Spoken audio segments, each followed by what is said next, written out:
ఇక ఆంధ్రప్రదేశ్లో కుల జాబితాను మనకు అందుబాటులో ఉన్న సమాచారం ప్రభుత్వ అధికారికంగా 2016లో పోల్ సెన్సస్ అక్కడ కులాల జాబితాను అక్కడ తయారు చేయడం జరిగింది.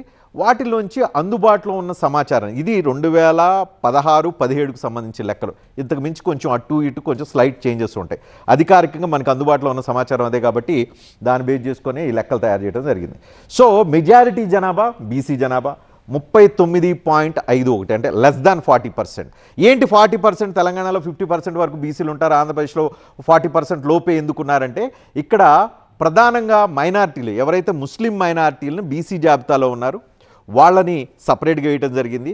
అదేవిధంగా ఓసీల్లో కాపులు ప్రధానంగా తెలంగాణలో 300 కాపులు బీసీల్లో ఉంటారు, తెలంగాణలో తూర్పు కాపులు మాత్రమే బీసీల్లో ఉంటారు, మిగతా అదేవిధంగా బలిజలు కూడా బీసీల కింద వస్తారు. కానీ కాపు కులస్తులు అక్కడ ఓసీల కింద ఉంటారు కాబట్టి ఆంధ్రప్రదేశ్ బీసీ జనాభా 40% లోపు మనకి కనిపిస్తుంది. తర్వాత ఓసీ 31.6 వీళ్ళల్లో అగ్రస్థానం కాపు కులస్తులు ఉంటారు, దానికి సంబంధించిన సమాచారం కూడా ఉంది. తర్వాత ఎస్సీ ఇందాక రిజర్వ్ చేసిన సీట్ల ప్రకారం చూస్తే 15.8. మైనార్టీలో ప్రధానంగా ముస్లిం మైనార్టీలు ఎక్కువ ఉంటారు, తర్వాత క్రిస్టియన్ మైనార్టీలు ఈ ఇద్దరు కలిపితే మొత్తం 6.87% ఉంటారు. ఎస్టీలు 6.22% ఉన్నారు. కుల జాబితాను మనం ఈ రకంగా డిఫైన్ చేయొచ్చు. దీన్ని బేస్ చేసుకొని టిక్కెట్ల కేటాయింపు జరిగింది. ఇక ప్రధానంగా ఏ కులస్తులు ఏంటో చూద్దాం. ఇందాక చెప్పినట్లుగా ఇది 2016-17కు సంబంధించిన ప్రభుత్వ సమాచారాన్ని బేస్ చేసుకొని ఈ డేటా ఇవ్వటం జరిగింది.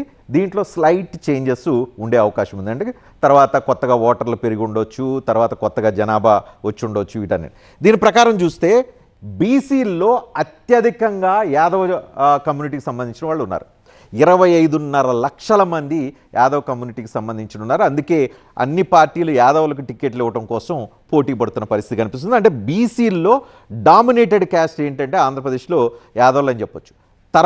యాదవుల తర్వాత మనకి కనిపిస్తుంది గౌడ, శెట్టి, బలిజ, ఈడిగ. ఈ 3 కులాలకు సంబంధించిన వాళ్ళు ఆల్మోస్ట్ లెస్ దాన్ 20 lakhs మనకి కనిపిస్తూ ఉన్నారు. తర్వాత మనకి మత్స్యకార సామాజిక వర్గానికి సంబంధించిన వాళ్ళు కూడా ఇంచుమించుగా 15 లక్షల మంది కనిపిస్తున్నారు. తర్వాత తూర్పు కాపులు ప్రధాన ఉత్తరాంధ్రలో ఉంటారు, వీళ్ళు కూడా 15 లక్షలు. మిత్రతర ఎవరున్నారనేది మనం చూడవచ్చు. కొప్పుల వెలమలు కూడా దాదాపు లెస్ దాన్ 10 lakhs కనిపిస్తూ ఉన్నారు.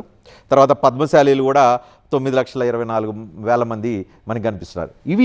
ఇవి బీసీల్లో డామినేటెడ్ క్యాస్ట్ విడివిడిగా ఇవ్వడం జరిగింది.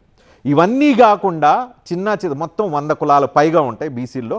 వాళ్ళు ఈ చెప్పిన ఈ పైనున్న 6 క్యాస్ట్లు కాకుండా అంటే 6 రకాల బీసీ కులాలు కాకుండా మిగతా వాళ్ళందరూ కలిపితే 50 లక్షల మంది ఉంటారు. మొత్తంగా ఓటర్లు చూసుకుంటే 1 కోటి మందికి పైగా ఆంధ్రప్రదేశ్లో బీసీలు ఉన్నారు. 1,20 లక్షల మందికి పైగా ఉన్నారు. సో వీళ్ళు ఆంధ్రప్రదేశ్ ఎన్నికల ఫలితాన్ని శాసిస్తున్నారు. అందుకే బీసీలకి టికెట్లు ఇవ్వడానికి ఏ కులస్తులకి ఏ కాంబినేషన్లో ఇస్తే బెటర్ అనే దానికి సంబంధించి ఆంధ్రప్రదేశ్లో పెద్ద కసరత్తే జరిగింది. ఇక ఓసీల జాబితాకు చూద్దాం. ఓసీల్లో ప్రధానంగా మనకి కనిపిస్తుంది కాపులు, బలిజలు రాయలసీమలో ఉంటారు ఎక్కువగా బలిజ కులస్తులుగా. వాళ్ళు బీసీల జాబితాలో కూడా వాళ్ళు కొంతమంది కనిపిస్తూ ఉన్నారు. సో కాపులు, బలిజలు కలిపితే 52 లక్షల మంది ఆంధ్రప్రదేశ్లో కనిపిస్తున్నారు. తర్వాత రెడ్డి కులస్తులు 26 లక్షల పైగా కనిపిస్తూ ఉన్నారు. కమ్మ కులస్తులు 19.5 లక్షల మంది అంటే almost 20 lakhs less than 20 lakhs కనిపిస్తున్నారు. తర్వాత ఆర్యవైశ్య కూడా 13.5 లక్షల మంది కనిపిస్తున్నారు. బ్రాహ్మణులు 7.5 లక్షల మంది. ఇక క్షత్రియ 4 లక్షలకు పైగా, వెలమలు 69,000 మంది మనకి కనిపిస్తున్న పరిస్థితి కనిపిస్తుంది. సో ఈ అగ్రవర్ణాల్లో ప్రధానంగా మనం చూస్తూ ఉంటున్నాం ఆంధ్రప్రదేశ్లో కాపులు న్యాచురల్గా పవన్ కళ్యాణ్ ద్వారా తెలుగుదేశం వైపు టిల్ట్ అయ్యారని కనిపిస్తుంది. రెడ్లు అవుట్ అండ్ అవుట్ మెజారిటీ రెడ్లు వైఎస్ఆర్ కాంగ్రెస్ పార్టీతో ఉంటారు.